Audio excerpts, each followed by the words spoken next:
4 times as many people see live theater in schools than see shows on Broadway. So when a show flops or it has a really short run in New York, it's not over. But adapting a Broadway musical for teenagers can be challenging. I'm gonna bring you to Fort Lauderdale, Florida to show you. At the Broward Center for Performing Arts, students from across South Florida are working to adapt the 2023 Broadway show Once Upon a One More Time for students. The show is a mix of fairy tales using the music of Britney Spears. And it lasted just 3 months on Broadway.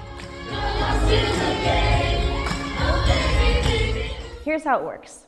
A production company buys the licensing rights, and then they work to shrink it down. So they cut songs, they cut scenes and subplots, they make it age appropriate, and then they pick a handful of schools and student theaters to practice to make sure the shorter version works. That's what the students in Florida are doing. Eventually, schools will be able to purchase a copy of the junior version to perform for about $700. For the younger version, the students testing it out pretty much start from scratch. So in Florida, local middle and high school students helped design the costumes. College students at nearby Nova Southeastern University designed and built the sets. Say something, Cinderella!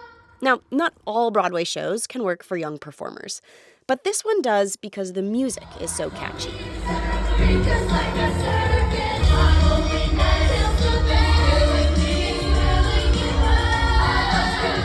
And it's got themes young people can relate to, like busting expectations of how people expect you to live.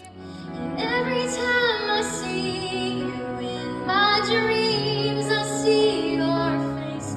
It was so exciting finally watching the students perform this show for an audience.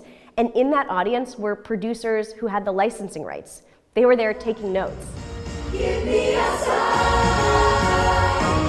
Once upon a one more time. And the crowd in Florida loved it.